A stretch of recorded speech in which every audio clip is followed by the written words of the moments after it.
Hey there, students! Struggling to find quality notes for your exams? Your search ends here. Introducing our exclusive collection of study notes, the perfect companion for your academic journey. Our notes cover all subjects in detail and are designed to help you excel. Why choose our notes? Because they're simply the best. High quality content, unique insights, and everything you need to ace your exams. Special offer, all subject combo pack for just 499 rupees. That's 9 comprehensive PDFs, including key concepts and questions. Or, get individual subject notes for just 99 rupees each. Ready to ace your exams? Visit the catalog link and WhatsApp number in the description to order now. Don't miss this incredible offer. Invest in your success today. Your future starts now. Hello दोस्तों, स्वागत है आपका इस video में। आप देख रहे हो डीओ टेक एरा। बहुत दिनों के बाद आज हम ये वीडियो बना रहे हैं क्योंकि आपके प्रैक्टिकल नज़दीक आए हैं। आज की इस वीडियो में हम डिस्कस करने वाले हैं कि BCSL 21 के प्रिपरेशन कैसे करनी है, BCSL 21 में इंपॉर्टेंट प्रोग्राम्स कौन से हैं और कैसे हम BCSL 21 में अच्छे मार्क्स स्कोर कर सकते हैं। तो आज की वीडियो आपके लिए बहुत ज़्यादा इम्पोर्टेंट है क्योंकि आज की इस वीडियो में हम सारे इम्पोर्टेंट टॉपिक्स कवर करने वाले हैं। तो इस वीडियो को लास्ट तक देखना। तो चलिए शुरू करते हैं आज की इस वीडियो को।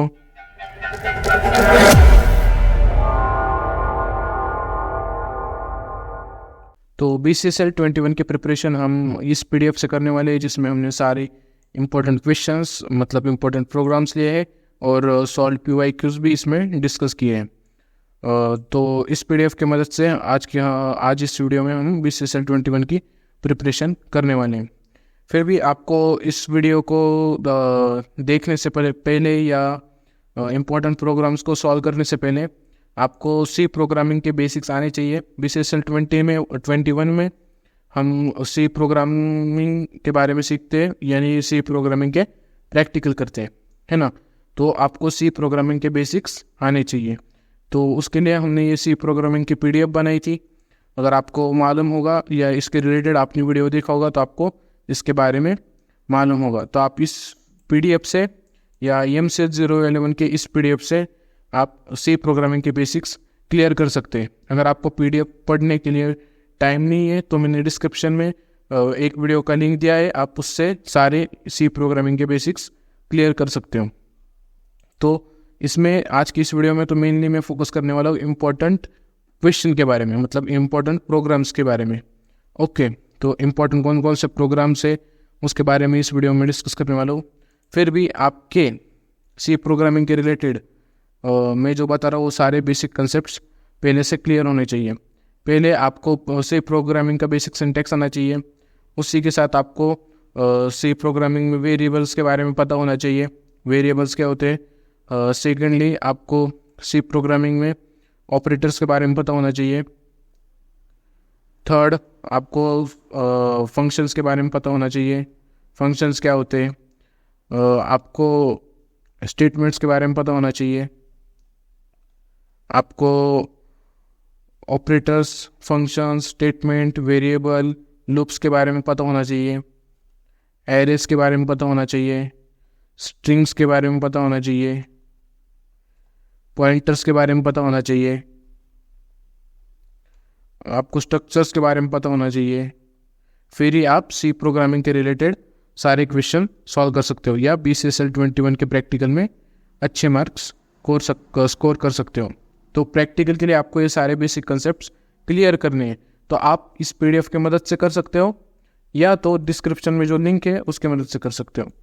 तो इसमें के कुछ कंसेप्ट मैं आपको यहाँ पे शॉर्टली एक्सप्लेन करने वाला हूँ। तो ज़्यादा ब्रीफ में हम नहीं जाने वाले क्योंकि हमारे पास टाइम की लिमिट है। हम इम्पोर्टेंट प्रोग्राम्स ज़्यादातर डिस्कस करेंगे। तो देखते हैं। तो सबसे पहले इस PDF में देखते हैं ये बेसिक्स ऑफ C है। C का एक ओवरव्यू इस PDF में मैंने स्टार्टिंग में दिया हुआ है। तो C का बॉयलर प्लेट कोड इस तरह से होता है।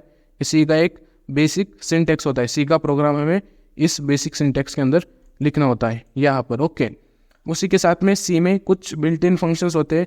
पहला बिल्ट इन फंक्शन है प्रिंट एफ क्या करता है, ये आउटपुट शो करता है या कोई भी चीज़ हमें स्क्रीन पे प्रिंट करके देता है, प्रिंट एफ फंक्शन।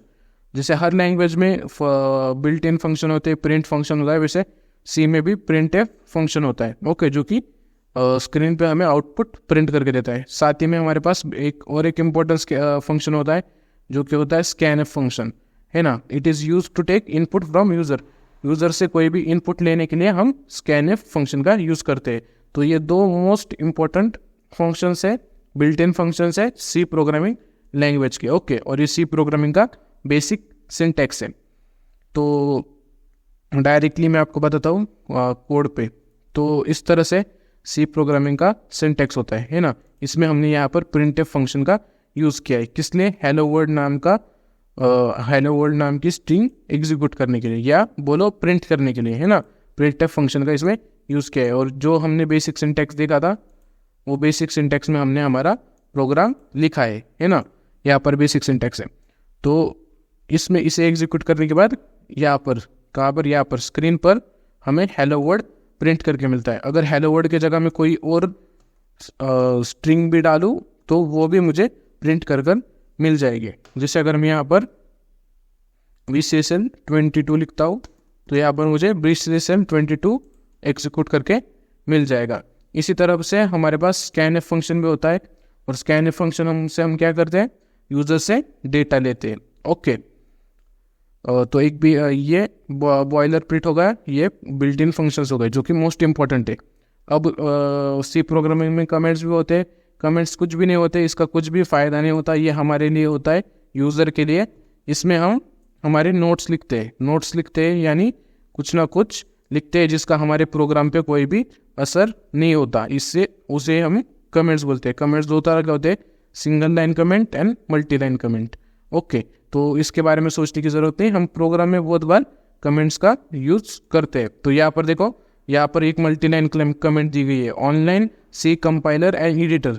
तो इसका हमारे कोड पे कोई भी असर नहीं पड़ रहा। तो ये हमारे लिए है कि यहाँ पर एक नोट दी गई है कि ये online C compiler and editor है, ओके। तो इसका हमारे कोड पे कोई भी असर नहीं पड़ रहा, तो उसे हम कोड कहते हैं, ओके। तो इसे ये करने की ज़रूरत है। हर लैंग्वेज में डेटा टाइप्स होते हैं, सी प्रोग्रामिंग लैंग्वेज में भी डेटा टाइप्स है। डेटा टाइप क्या होता है, डेटा के सिंपली टाइप्स होते हैं। डेटा के टाइप्स होते हैं मतलब डेटा क्या होता है, डेटा कोई किसी भी तरह की इंफॉर्मेशन होती है ना, जो कि कैरेक्टर हो सकती है, नंबर हो सकती है, कुछ भी हो सकता है, वीडियो हो सकती है, इमेज हो सकती है। तो सी प्रोग्रामिंग में पर्टिकुलरली ये डेटा टाइप्स होते हैं, character type, integer type, float type, double type, white type. तो मेनली हमें कैरेक्टर टाइप और इंटीजर टाइप का यूज़ करना होता है। वाइट टाइप का मतलब होता है ये कौन से भी, अगर कोई भी पर्टिकुलर टाइप अगर वहाँ पे डिक्लेयर नहीं हो रहा होगा या समझ में नहीं आ रहा होगा कि पर्टिकुलर डेटा का टाइप क्या है, तो वहाँ पर वाइट टाइप का हम यूज़ करते हैं। और कैरेक्टर टाइप क्या होता है, जैसे जिसमें कैरेक्टर यूज़ होते हैं, जैसे कि साहिल, ये एक हो गया कैरेक्टर, ओके, ये हो गया कैरेक्टर, ये क्या है, डेटा टाइप है। वैसे इंटीजर टाइप क्या होता है, जिसमें हम इंटीजर यूज़ करते हैं, 1 2 3 4 5 6 इस तरह के इंटीजर यूज़ करते हैं, उसे हम इंटीजर टाइप कहते हैं, ओके। फ्लोट टाइप में हम precision values, floating point values लेते हैं, मतलब 1 पॉइंट, जिसमें जिस इंटीजर वैल्यू में पॉइंट का यूज़ होता है उसमें वो फ्लोटिंग पॉइंट के अंदर आता है, ओके। इस तरह से उसी के साथ डबल टाइप होता है, जिसमें हम double precision floating point value होती है। तो इस तरह के डेटा टाइप्स सी प्रोग्रामिंग में होते हैं। इसी के साथ हमारे पास डिफरेंट तरह के स्किप सीक्वेंस होते हैं, इसके बारे में मैंने प्रीवियस वीडियो में बताया था, तो आज की वीडियो में हम डिस्कस नहीं करेंगे क्योंकि इसका ज़्यादा इस्तेमाल नहीं होता है। इंपॉर्टेंट पॉइंट है हमारा कंडीशनल इंस्ट्रक्शंस। कंडीशनल इंस्ट्रक्शन को हम स्टेटमेंट्स भी बोलते हैं, कंडीशनल इंस्ट्रक्शन को हम स्टेटमेंट्स भी बोलते हैं। जैसे इफ स्टेटमेंट हो गया, इफ स्टेटमेंट हो गया, एल्स इफ स्टेटमेंट हो गया, इस तरह के स्टेटमेंट्स होते हैं, ओके। तो कंडीशनल स्टेटमेंट किस लिए यूज होते हैं, conditional statement are use to perform operation based on some condition. तो सम कंडीशन के हिसाब से ऑपरेशन परफॉर्म करने के लिए हम कंडीशनल इंस्ट्रक्शन का या कंडीशनल स्टेटमेंट्स का यूज़ करते हैं, है ना। जैसे कि अगर यहाँ पर इस स्टेटमेंट के अंदर कोई कंडीशन दी होगी तो ही ये कोड एग्जीक्यूट होगा, इसके अंदर का ऑपरेशन एग्जीक्यूट होगा या इसके अंदर का प्रोग्राम एग्जीक्यूट होगा। कैसे? अगर यहाँ पर अगर मैं दूंगा n is greater than less then 5, तो इसके अंदर जब यूज़र अगर 5 के अंडर ही वैल्यू मतलब 1 2 3 4 ये वैल्यू पुट करेगा तो ही इसके अंदर का कोड एग्जीक्यूट होगा इस तरह से। उसी तरह से हमारे पास होता है इफ एल्स स्टेटमेंट, जिसमें हम एक कंडीशन देते हैं, अगर वो कंडीशन ट्रू होगी तो ये वाला कोड एग्जीक्यूट होगा, अगर वो कंडीशन फॉल्स होगी तो ये वाला कोड एग्जीक्यूट होगा। ओके, और नेक्स्ट होता है इफ एल्स इफ स्टेटमेंट। इस तरह के स्टेटमेंट्स भी होते हैं जिसमें अगर पहली कंडीशन अगर ट्रू है तो ये वाला स्टेटमेंट एग्जीक्यूट होगा, अगर वो कंडीशन ट्रू नहीं है, ये वाली कंडीशन ट्रू है तो ये वाला स्टेटमेंट एग्जीक्यूट होगा, अगर ये दोनों भी कंडीशन फॉल्स है तो ये वाला स्टेटमेंट एग्जीक्यूट होगा इस तरीके से। और हमारे पास होता है स्विच के स्टेटमेंट्स। स्विच के स्टेटमेंट में हमारे पास कंडीशन के बजाय एक्सप्रेशंस होते हैं और केसेस होते हैं, केस 1 केस 2 केस 3 इस तरह से डिफरेंट केसेस होते हैं। जिस केस में ये पर्टिकुलर एक्सप्रेशन ट्रू होगा, मतलब इस एक्सप्रेशन के वैल्यू जिस भी केस में ट्रू होगी वो वाला केस यहाँ पर एग्जीक्यूट होता है ना। इसमें हम कंडीशंस नहीं लेते, इसमें हम एक्सप्रेशंस लेते हैं। जिस भी एक्सप्रेशंस के लिए उसकी वैल्यू ट्रू होगी वो केस वहाँ पर एग्जीक्यूट होता है स्विच केस स्टेटमेंट में। तो ज़्यादा डिटेल में हमें किसी भी चीज़ के नहीं जाना है, तो हम नेक्स्ट बढ़ रहे हैं। नेक्स्ट है इटरेटिव स्टेटमेंट्स, इसे हम बोलते हैं लूप्स, इसे हम लूप्स भी बोलते हैं, है ना। Iterative statements fascinate the programmers to execute any block of code lines repeatedly and can be controlled पर conditions added by the programmer. Okay, iterative statements fascinate programmers to execute a block of codes lines repeatedly। मतलब जो repetition होता है, मतलब एक ही code हमें बार बार लिखना पड़ता है, उसे ये मिनिमाइज करता है। क्या? लूप्स से क्या करते हैं? मिनिमाइज, या बहुत ही बड़े प्रोग्राम को एक छोटे फॉर्मेट में हमें देकर देता है ना। क्या? लूप्स की मदद से। तो लूप्स का सिंटैक्स कुछ लूप्स के डिफरेंट टाइप्स होते हैं। First is while loop, second is do while loop, for loop, इस तरह के लूप्स होते हैं। तो लूप्स का यूज़ किस तरह से वो आप डिटेल में इस PDF से देख लेना, या जो वीडियो को मैंने रेफर किया है उस वीडियो से जान लेना। तो उसका सिंटेक्स व्हाइल लूप का सिंटेक्स कुछ इस तरह से होता है, जिसमें पहले कंडीशन दी होती है फिर उसमें कोड दिया होता है। डू व्हाइल लूप का सिंटेक्स उससे उल्टा होता है, पहले डू लिखते हैं फिर नीचे व्हाइल लिख कर उसके अंदर कंडीशन होती है और इसमें कोड एग्जीक्यूट होता है। ये सारी डिटेल्स, इसमें से सारी डिटेल्स चीज़ें हमने MCS 011 की वीडियो में देखी थी, आप जाकर वो वाला वीडियो भी देख सकते हो। ओके, MCS 011 का। तो फॉर लूप थोड़ा डिफरेंट होता है।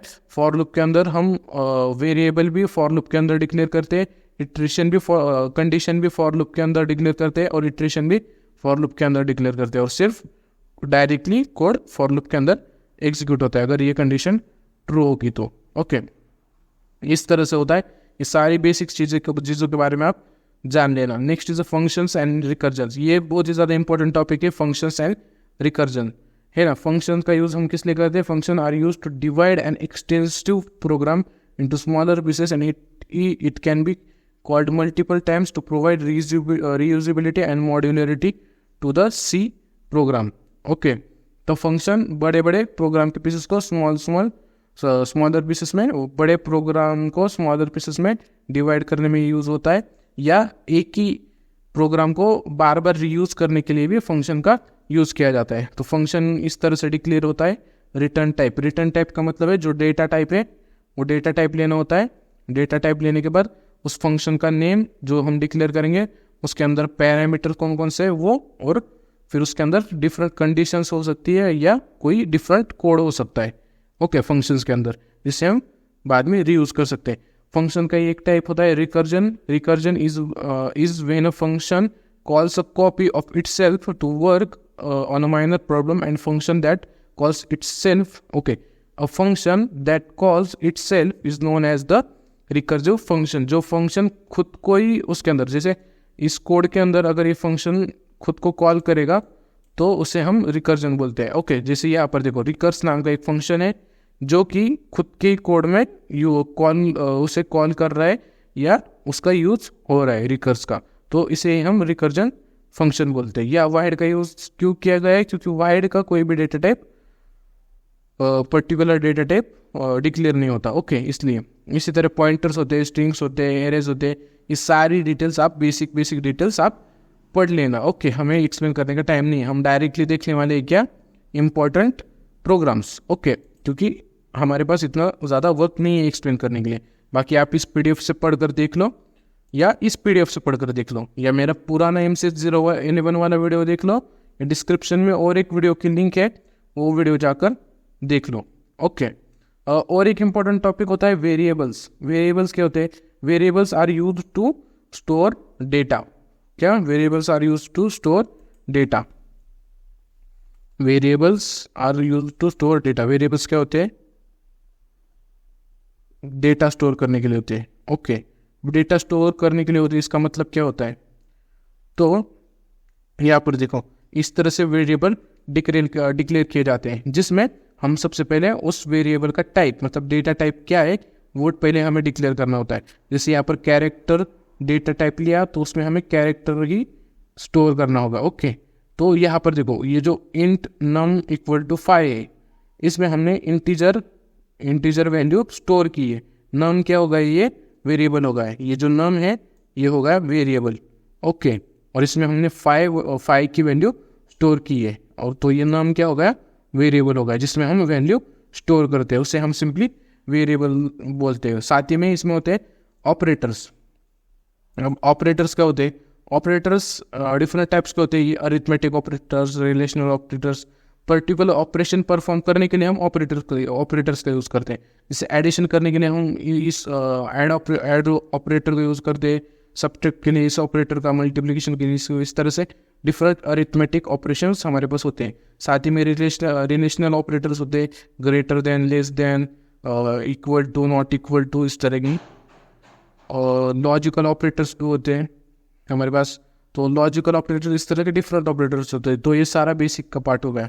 तो ये बेसिक्स हम आप दूसरे वीडियो से कवर कर लेना या इस पीडीएफ को पढ़ के समझ लेना। ओके, हम देखने वाले सीधा सी के जो हमारे BCSL 21 में जो इम्पोर्टेंट प्रोग्राम्स है उनके बारे में। ओके, तो फर्स्ट इंपॉर्टेंट क्वेश्चन है, write a C program to find the factorial of the given number using recursion. तो ये सबसे इजी और सबसे इम्पोर्टेंट क्वेश्चन है, क्योंकि ये क्वेश्चन 7 से 8 बार पूछा गया है। और ये सबसे इजी भी है क्योंकि छोटा भी है और समझने के लिए आसान भी है। तो यहाँ पर हमें सी प्रोग्राम लिखना है कि पर्टिकुलर गिवन नंबर का हमें फैक्टोरियल फाइंड करना है। तो सबसे पहले हम सी का सिंटैक्स लिखेंगे। स्टार्ट किससे करते हैं हम? सबसे पहले हम इंक्लूड करते हैं stdio.h को, है। इंक्लूड करने के बाद हमारा मेन फंक्शन होता है उसमें, और इस क्वेश्चन में हमें एक नया फंक्शन तैयार करना है जिसमें हम फैक्टोरियल फाइंड करेंगे, है ना। हमने फंक्शन के बारे में पढ़ा था, यूज़र डिफाइन फंक्शन। तो उस तरह का एक हमें रिकर्जन फंक्शन तैयार करना है जिसमें हम फैक्टोरियल फाइंड करने वाले हैं। ओके, तो एक फंक्शन तैयार करना है सबसे पहले, इस तरह का फंक्शन तैयार होने के बाद हमारे मेन फंक्शन के अंदर, जो कि बिल्ट इन होता है सी के अंदर, उसके अंदर सबसे पहले हमने यूज़र से डेटा लेना है, यूज़र से नंबर लेना है, inter number two find the factorial. तो सबसे पहले यूज़र से नंबर लेना है, उसके बाद वो नंबर का फैक्टोरियल फाइंड करना है। तो इसमें हम इफ एल्स स्टेटमेंट का यूज़ करके अकॉर्डिंग टू द कंडीशन और जो नंबर के फैक्टोरियल्स हो गए वो प्रिंट करेंगे। तो इतना सा ही सिंपल प्रोग्राम है। इसमें एक फंक्शन और एक इफ एल्स स्टेटमेंट का यूज़ हुआ है। तो इसे एग्जीक्यूट करके देखते हैं। तो यहाँ पर रहा वो प्रोग्राम।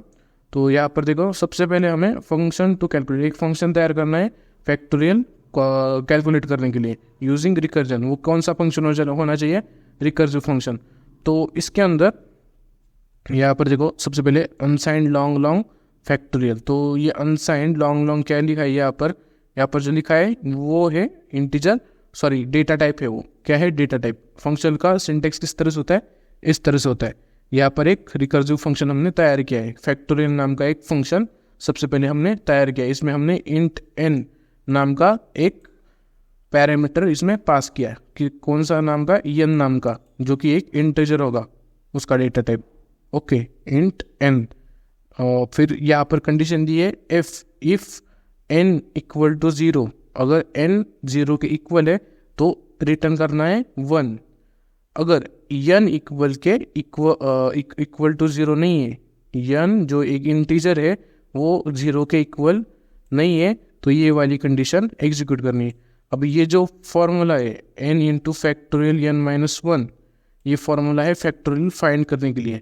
और यहाँ पर हमने ये जो फैक्टोरियल का फंक्शन है यहाँ पर उसे कॉल किया है, मतलब यहाँ पर उसका रिकर्सिव केस हमने यूज़ की है ना, यूजिंग रिकर्जन कहा था ना, तो इस तरह का हमने पहले फंक्शन तैयार किया है। ओके, इस फंक्शन की मदद से हम फैक्टोरियल फाइंड करेंगे। फिर सिंपली क्या किया हमने, जो हमारा मेन फंक्शन है इंट मेन, जो कि हमारा बिल्ट इन फंक्शन है सी के सिंटैक्स में, उसमें हमने एक यूज़र से एक नंबर लेना है।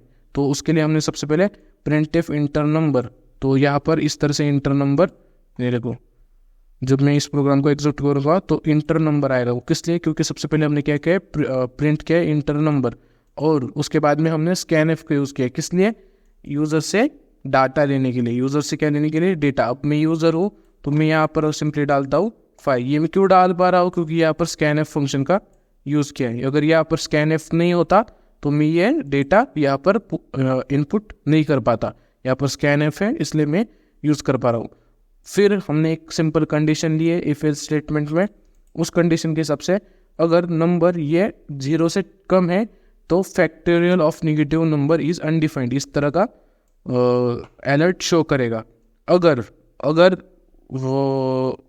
इसके अलावा कुछ है, मतलब अगर फैक्टोरियल 0 से बड़ा है तो ये वाला फंक्शन वो रन करेगा। कौन सा वाला, ये फैक्टोरियल वाला फंक्शन एग्जीक्यूट होगा एल्स के अंदर। Okay, unsigned long result equal to factorial num, तो उसका सिंटेक्स इस तरह से। वो होने के बाद हम सिंपली क्या करेंगे, फैक्टोरियल को प्रिंट करेंगे कि पर्टिकुलर नंबर का ये वाला ये फैक्टोरियल है। तो इस तरह का सिंपल प्रोग्राम है जिसे आसानी से समझ के हम एग्जीक्यूट कर सकते हैं अगर आपके बेसिक्स क्लियर है। तो यहाँ पर एक मैंने नंबर इनपुट किया है 5, इंटर करते हैं तो सॉरी फिर से एग्जीक्यूट करना होगा।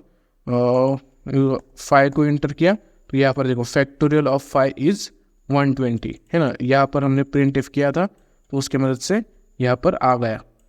तो इस फंक्शन की मदद से हमें सिंपली इस फंक्शन को याद रखना है। इस फंक्शन की मदद से हम फैक्टोरियल इजीली फाइंड कर सकते हैं। ओके, तो ये एक पहला इंपॉर्टेंट क्वेश्चन होगा जो कि 7 बार रिपीट हुआ था। नेक्स्ट हमारा जो क्वेश्चन है वो है write a C program to convert a decimal number to its binary equivalent, मतलब डेसिमल नंबर को बाइनरी में कन्वर्ट करने के लिए हमें एक प्रोग्राम तैयार करना है। तो इसके लिए भी हमें सिंपली एक फंक्शन तैयार करना होगा सिंपली, जो कि डेसिमल नंबर को बाइनरी नंबर में कन्वर्ट करता हूँ, है ना। डेसिमल टू हमें बाइनरी करना है। ये 4 बार रिपीट हुआ है क्वेश्चन, ये क्वेश्चन भी इम्पोर्टेंट क्वेश्चन है।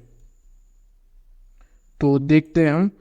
तो सबसे पहले हमने सिंपली include.stdio.h किया, मतलब इंक्लूड की फाइल को बेसिक सिंटेक्स लिखा। उसके अंदर हमने सबसे पहले क्या किया, एक फंक्शन बनाया। क्या फंक्शन बनाया, function to convert a decimal number into the binary and print the result. तो ये वाला फंक्शन हमने बनाया। इसका डेटा टाइप डिक्लेयर नहीं है या इसका डेटा टाइप डिफाइंड नहीं है। ओके, तो डेसिमल टू बाइनरी नाम का एक फंक्शन बनाया। उसके अंदर पैरामीटर कह दिया है n, जो कि एक इंटीजर है।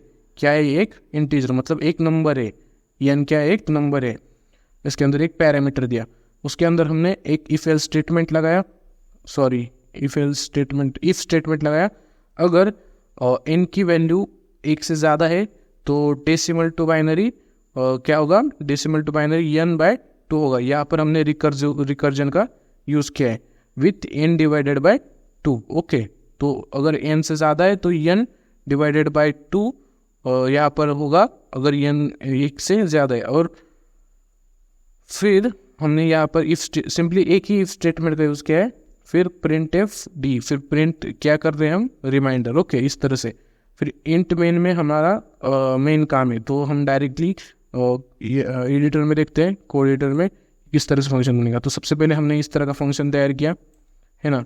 क्या फंक्शन है, डेसिमल टू बाइनरी। इसमें एक पैरामीटर हमने एक ये किया है, पास किया है n नाम का, जो कि एक इंटीजर है। ओके, तो if n is greater than n, तो ये वाली केस है ये सिंपली एक सिंपल इफ स्टेटमेंट है, इसमें ये वाली कंडीशन दी गई है और फिर उसके बाद में हमें प्रिंट करना है ना, जो कि रिमाइंडर बचता है ना, print the remainder of n divided by 2। तो इस तरह का एक डेसिमल टू बाइनरी हमने फंक्शन तैयार किया है। ओके, फिर इसके बाद में हमने सिंपली यहाँ पर यूज़र से डेटा लिया है printf और scanf के मदद से, फंक्शन के मदद से। उसके बाद में इफ एल्स स्टेटमेंट का यूज़ करके जो जो डेसिमल नंबर का बाइनरी नंबर है वो हमने प्रिंट किया है। अगर नंबर इक्वल टू 0 होगा तो बाइनरी इक्विवेलेंट क्या होगा, 0। अगर नहीं है, नंबर इक्वल टू 0 नहीं है, तो हमारा ये वाला फंक्शन एग्जीक्यूट होगा। कौन सा वाला, डेसिमल टू बाइनरी वाला फंक्शन एग्जीक्यूट होगा। यही इस इफ एल्स स्टेटमेंट में दिया है। ओके, तो एग्जीक्यूट करके देखते हैं। तो नंबर आया, तो सबसे पहले हम डालते हैं 1 का बाइनरी इक्विवेलेंट 1 ही होता है। तो डालते हैं 10, तो 10 का बाइनरी इक्विवेलेंट क्या होता है, 1010, है ना।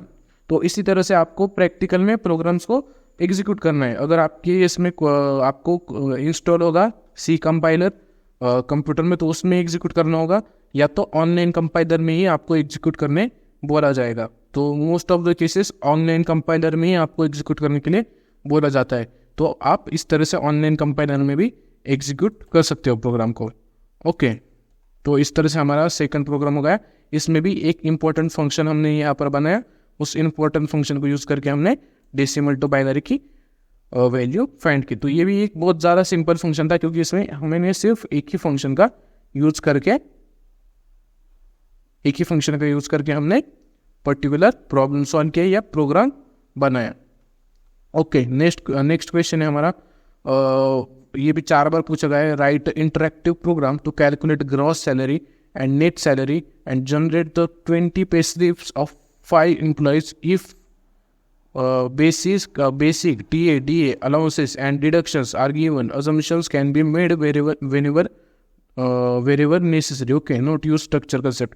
तो इसमें स्ट्रक्चर की मदद से हमें बनाना है, तो स्ट्रक्चर का यूज़ हमें इसमें करना होगा। अब स्ट्रक्चर क्या होता है, ये बेसिक का पार्ट है, वो आप देख लेना स्ट्रक्चर क्या होता है। सिंपली स्ट्रक्चर में हम मल्टीपल डेटा टाइप्स स्टोर करते हैं स्ट्रक्चर के अंदर। ओके, स्ट्रक्चर के अंदर हम मल्टीपल डेटा टाइप स्टोर करते हैं। तो यहाँ पर एक स्ट्रक्चर दिया गया है। ये जो है वो क्या है, स्ट्रक्चर है, जिसमें हमने मल्टीपल डेटा टाइप्स स्टोर किए हैं, है ना। वेरिएबल्स बोल सकते हैं इन्हें, मल्टीपल वेरिएबल्स स्टोर किए हैं। ओके, अब देखो किस तरह से हम प्रोग्राम तैयार करेंगे। डायरेक्टली हम कोड एडिटर में देखते हैं किस तरह से प्रोग्राम होगा। तो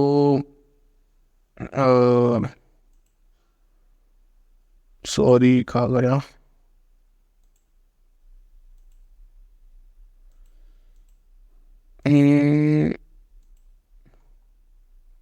तो यहाँ से कॉपी करते हैं पहले। और उससे पहले एक नोट कर लो, जब आप इस प्रोग्राम में से कॉपी करोगे, जो मेरा वाला ये इसमें मैंने ये करके दिया है, इसमें से जब प्रोग्राम कॉपी करोगे तो आपको एरर शो होगा, क्योंकि इसमें मैंने जो लाइन्स है उसमें मैंने ऑटोमेटिकली PDF पे एडजस्ट हो जाते हैं। तो वहाँ पर लाइन्स का एरर आप में आ सकता है। प्रोग्राम एकदम बराबर है, सिर्फ लाइन्स बराबर नहीं, लाइन्स आगे लिए, इसलिए आपको एरर शो कर सकता है। तो डरना नहीं है, सिर्फ एक बार देख लेना है कि कहाँ यहाँ पर एक सिंपली स्ट्रक्चर पहले हमने डिफाइन किया है। उसके बाद में यहाँ पर एक फंक्शन तैयार किया है, function to calculate gross salary and net salary नाम का। तो यहाँ पर हमें सबके इसमें एक ही लाइन में लेना है। तो इस तरह से हो सकता है, कभी कभी एरर शो कर सकता है ना। और क्या गलती है, इस तरह से चेक कर लेना एक बार। सबसे पहले हमने क्या किया, एक स्ट्रक्चर बनाया जिसमें हम सारी एम्प्लॉय की डिटेल्स स्टोर करेंगे, जैसे ID, number, name, basic, TA, DA, allowances, deduction, gross salary, और उसके बाद में हम नेट सैलरी फाइंड करेंगे एक फंक्शन के मदद से। तो सबसे पहले हम यूज़र से क्या लेने वाले, डेटा लेने वाले यूज़र से डेटा, है ना। सबसे पहले printf होकर ये इस तरह से ये होगा, और फिर हम printf और scanf का इसमें यूज़र से डेटा लेंगे। एक मिनट, यहाँ पर सबसे पहले हमने फंक्शन तैयार करना है। क्या तैयार करना है, सबसे पहले फंक्शन, किस लिए? नेट सैलरी फाइंड करने के लिए। क्वेश्चन में क्या पूछा गया है? To find the net salary and gross salary. Okay, तो सॉरी हमें क्या पूरा एक ये तैयार करना है। तो इसमें इसके मदद से, ये फंक्शन की मदद से हम उस सारे वैल्यूज़ को हम क्या करने वाले, प्रिंट करने वाले। नेम के, आईडी के, बेसिक सैलरी के, टीएडीए के, नेट सैलरी के सारे वैल्यूज़ को हम क्या इस फंक्शन की मदद से क्या करने वाले, प्रिंट करने वाले। कौन से? इसके प्रिंट पे स्लिप के मदद से क्या करने वाले, प्रिंट। और जो हमारा मेन फंक्शन है यहाँ पर कैलकुलेट सैलरीज नाम का और एक फंक्शन होगा। हाँ, यहाँ पर देखो ये वाइड कैलकुलेट सैलरीज, ये जो है वो ये हमारा मेन फंक्शन है, जिसमें हमने इस फॉर्मूले की मदद से, ये जो फॉर्मूला है इसकी मदद से हम ग्रॉस सैलरी और नेट सैलरी फाइंड करें, और इस फंक्शन की मदद से हम सारी वैल्यूज़ को प्रिंट करने वाले हैं। ओके, तो इस तरह के दो फंक्शन है, इसमें एक स्ट्रक्चर बनाया हुआ है, दो फंक्शन है। कौन सा? एक वाइड कैलकुलेट सैलरीज, दूसरा प्रिंट पे स्लिप। और उसके बाद में इतने दो ही फंक्शन है, एक स्ट्रक्चर है, और बाद में हमने मेन फंक्शन में क्या लेना है, यूज़र से डेटा लेना है कि कौन से आईडी में आईडी नंबर क्या है, नेम क्या है, बेसिक सैलरी क्या है, टीएडी क्या है, अलाउंसेस क्या है, ये सारा डेटा हमें मेन फंक्शन के अंदर लेना है। तो यहाँ पर देखो, यहाँ पर सारा डेटा लिया हुआ है। तो इस सिंटैक्स को याद करना या सिंटैक्स को समझ कर जाना, तो आसानी से आप कर सकते हो। फिर उसके बाद में हमने कैलकुलेटर सैलरीज फंक्शन का यूज़ करके हमें जो हमारी पे स्लिप है उसे क्या करना है, प्रिंट करना है। क्या करना है? प्रिंट करना है। तो इस तरह से समझना, फिर आपको आसानी से। किस तरह से समझना? सबसे पहले कोड को डिवाइड करना। कोड को क्या करना, अगर बहुत बड़ा कोड है, अगर आपको बहुत बड़ा कोड है, कोड में ज़्यादातर फंक्शन का यूज़ करते हैं और इफ एल्स स्टेटमेंट का यूज़ करते हैं, लूप्स का इस्तेमाल यूज़ करते हैं, loop, for loop, while loop, इस तरह के लूप का इसका यूज़ होता है। तो ये जो बहुत बड़े बड़े जो प्रोग्राम्स हो गए, उसमें सबसे पहले फाइंड करना कि फंक्शन का कौन से यूज़ होने वाले हैं, कोई भी प्रॉब्लम में कौन सा पर्टिकुलर फंक्शन यूज़ होने वाला है। तो अगर ये बड़ा प्रोग्राम है तो इसमें सबसे पहले हमें फाइंड करना है कि फंक्शन का है। अगर फंक्शन यहाँ है तो फंक्शन को फाइंड करके कि फंक्शन किस तरह से यूज़ हुआ है वो देखना है ना। फंक्शन यूज़ होने के बाद किस तरह से हमने डाटा यूज़र से लिया है, प्रिंट एफ और स्कैन एफ के मदद से हमने डाटा यूज़र से लिया है। फिर और कौन से फंक्शन है वो सारी डिटेल्स देखकर फिर उसे अंडरस्टैंड करना है स्टेप बाय स्टेप। जितने ज़्यादा टुकड़ों में आप तोड़कर उसे समझोगे उतने आसानी से आपको समझ आएगा, है ना। तो बड़े प्रोग्राम को तोड़कर समझने में आसानी होती है। तो यहाँ पर देखो प्रिंट एफ, यहाँ पर कौन से दो फंक्शंस, एक कैलकुलेट सैलरीज और एक पे स्लिप। ओके, तो सबसे पहले कैलकुलेट सैलरीज से हमने क्या किया, फाइंड। सबसे पहले फाइंड किया नेट सैलरी और सेकेंडली फाइंड किया हमने ग्रॉस सैलरी। ओके, वो फाइंड करने के बाद सिंपली पे स्लिप, जो हमारे प्रिंट पे स्लिप हमारा फंक्शन था सेकंड वाला, कौन सा वाला, ये वाला प्रिंट पे स्लिप, ये वाले फंक्शन की मदद से हमने क्या किया, इसको ये प्रिंट पे स्लिप को हमने प्रिंट किया। पर यहाँ पर यूज़ हुआ है फॉर लूप का। किस लूप का? फॉर लूप का। Instead of if else statement किसका यूज़ हुआ है? फॉर लूप का, है ना। जब आप बेसिक समझोगे तब आपको समझ में आएगा फॉर लूप का यूज़ करते हैं और इफ एल्स स्टेटमेंट का यूज़ करते हैं, तब जाकर आपको समझ आएगा। ओके, तो ये प्रोग्राम भी इम्पोर्टेंट था। कौन सा वाला? TADA फाइंड करने वाला प्रोग्राम भी इम्पोर्टेंट था। तो ये भी पढ़ कर जाना, है ना। ये सारे प्रोग्राम्स पढ़ कर जाना, मतलब एक बार अंडरस्टैंडिंग करके जाना। नेक्स्ट एक इम्पोर्टेंट प्रोग्राम है जो कि है write a program to check whether the given string is palindrome or not. अब पैलिंड्रोम क्या होता है?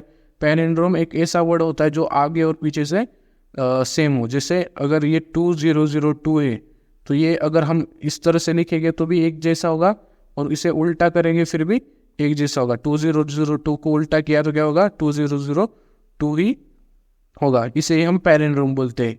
ओके, तो इस तरह से पैलिंड्रोम होता है।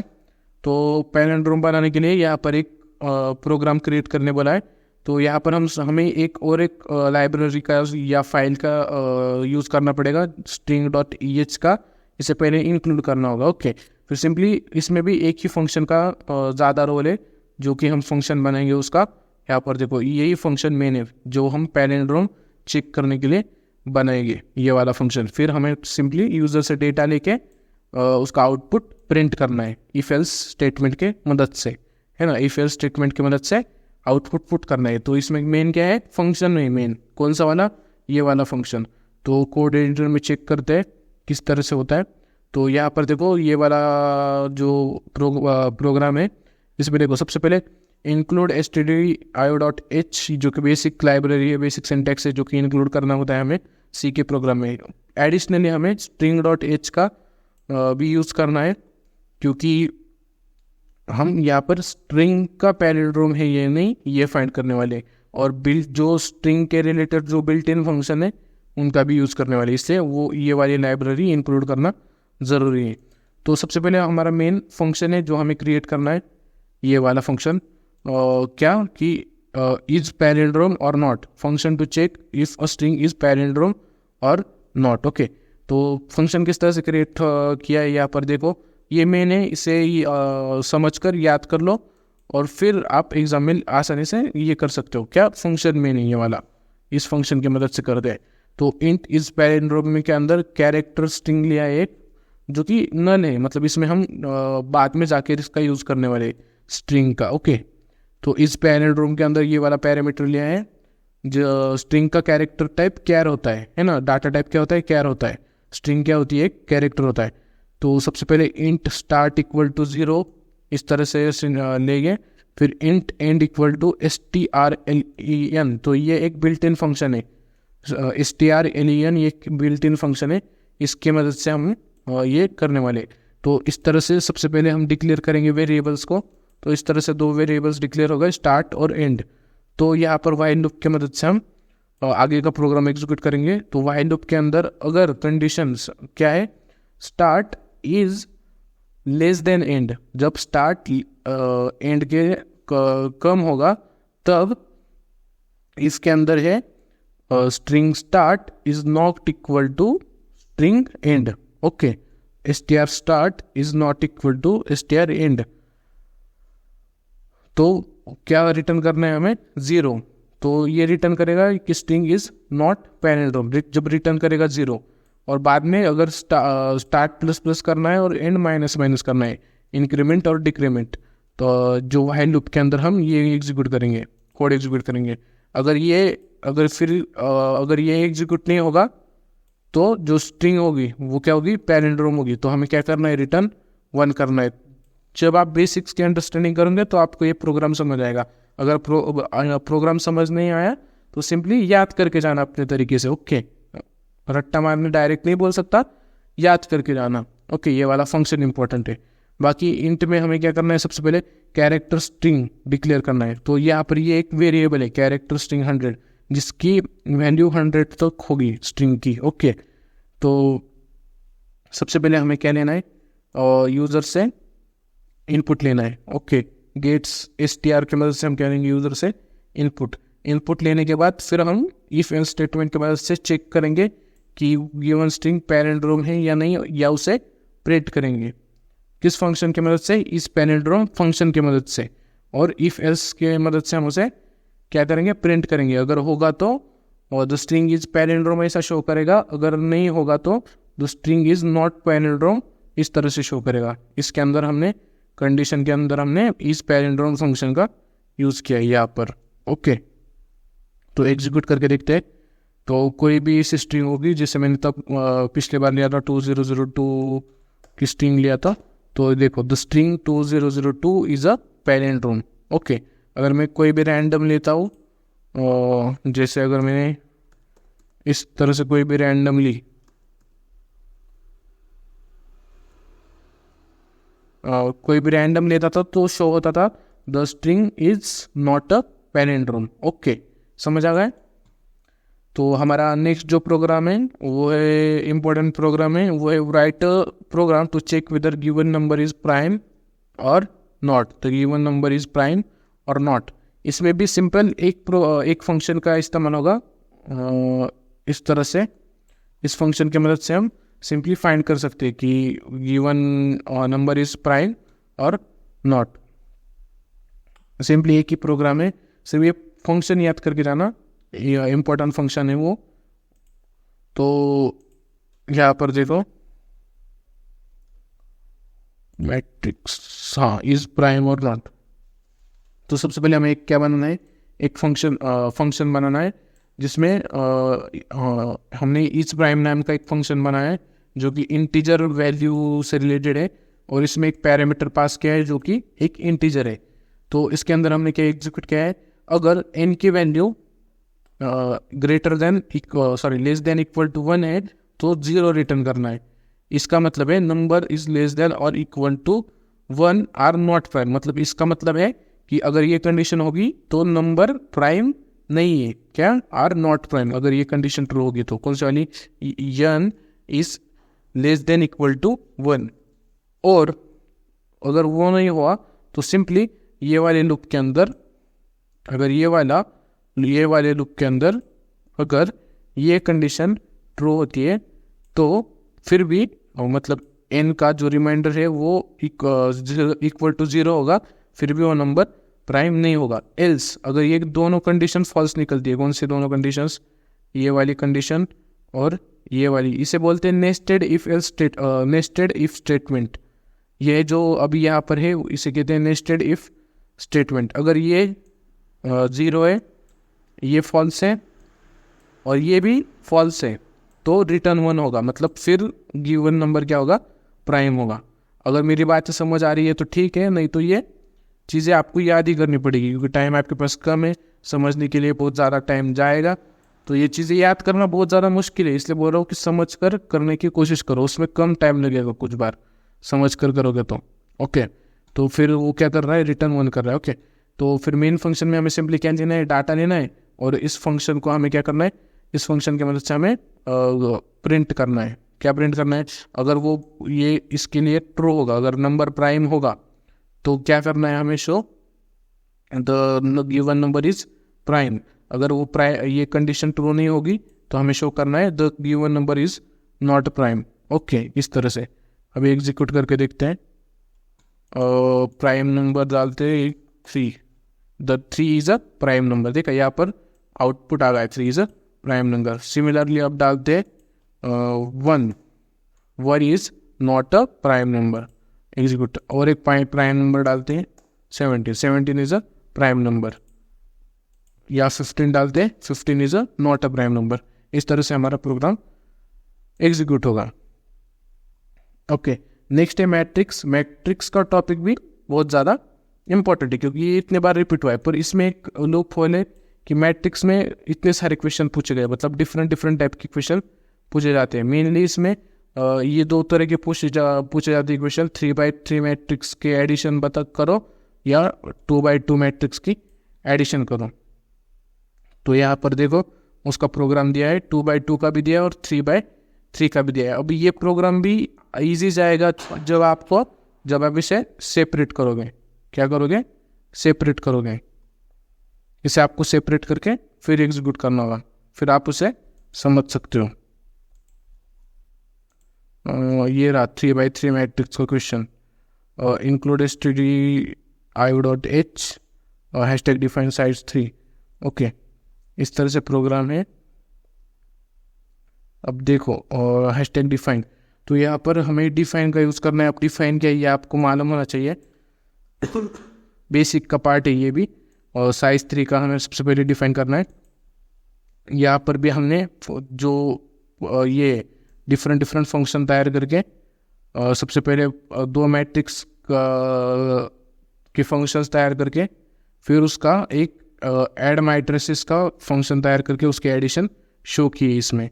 तो ये भी आप इसे डिवाइड करके आप इसे समझ सकते हो, इस फंक्शन को भी किस तरह से ये वर्क किया है यहाँ पर, है ना। तो ये एक इम्पोर्टेंट क्वेश्चन है मैट्रिक्स का जो कि बहुत बार पूछा गया है। इसे एक्सप्लेन नहीं करते क्योंकि बहुत बड़ा क्वेश्चन है, इससे आप समझ सकते हो मैट्रिक्स के क्वेश्चन को। तो यहाँ पर इतने सारे ये जो मैंने आपको बताए ये सारे इंपॉर्टेंट क्वेश्चंस थे। ये 2x2 मैट्रिक्स का भी इंपॉर्टेंट क्वेश्चन है।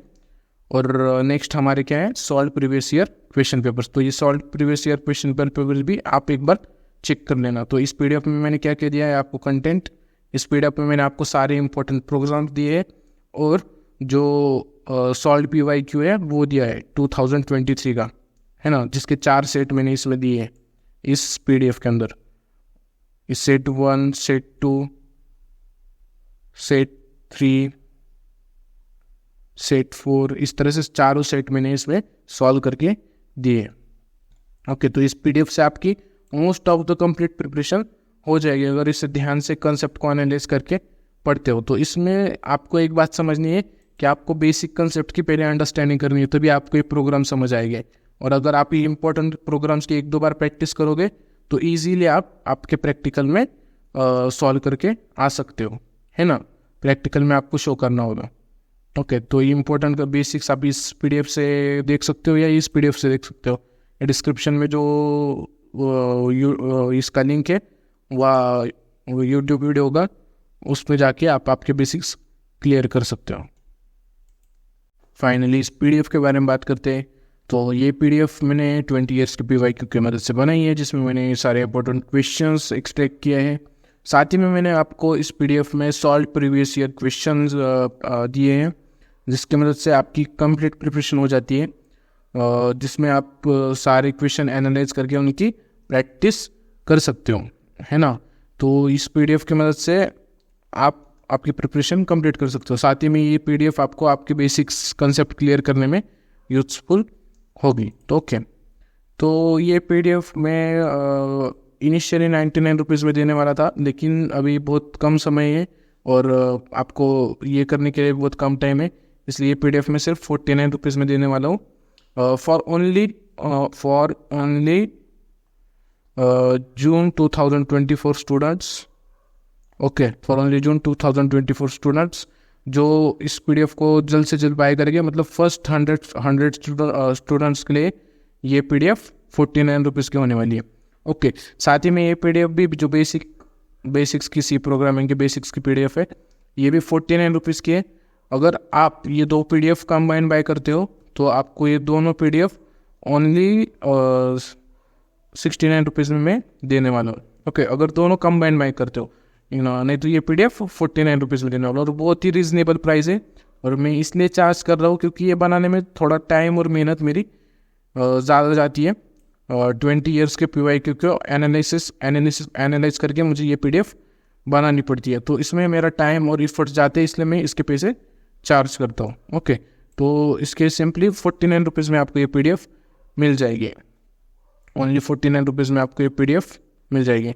PDF लेने के लिए मेरे डिस्क्रिप्शन में मेरा WhatsApp नंबर होगा, उस पर मुझे मैसेज कीजिए और पेमेंट के बाद विदिन 10 मिनट्स में आपको ये PDF सेंड कर दूँगा। ओके, तो आज के वीडियो में बस इतना ही। BCSL 22 का वीडियो भी जल्दी आएगा, कल ही आएगा, तो स्टे अपडेटेड। ये इसके बिहाफ पे आप सिर्फ ये क्वेश्चन की प्रैक्टिस करके जाना, और जो मैंने इंपॉर्टेंट क्वेश्चन आपको दिए हैं इसमें जो इंपॉर्टेंट क्वेश्चंस या हमने डिस्कस किए वो सारे इंपॉर्टेंट क्वेश्चंस करके जाना। ओके, तो इसमें से कम एक क्वेश्चन तो भी पूछा जा सकता है आपके एग्जाम में। अगर 4 सेट होते, 4 सेट में से कम 2 सेट में हमारे क्वेश्चन आ सकते हैं, 2 सेट में एक क्वेश्चन हमारा आ सकता है, जो हमने इंपॉर्टेंट क्वेश्चंस निकाले उसमें से ये प्रोबेबिलिटी में दे सकता हूँ। ओके, तो आपके बहुत ज़्यादा चांसेस है ये वाले क्वेश्चंस आने के, तो डेफिनेटली क्वेश्चंस करके जाना। तो आज के वीडियो में बस इतना ही। Thanks for watching this video and don't forget to subscribe because subscribe is necessary. See you soon.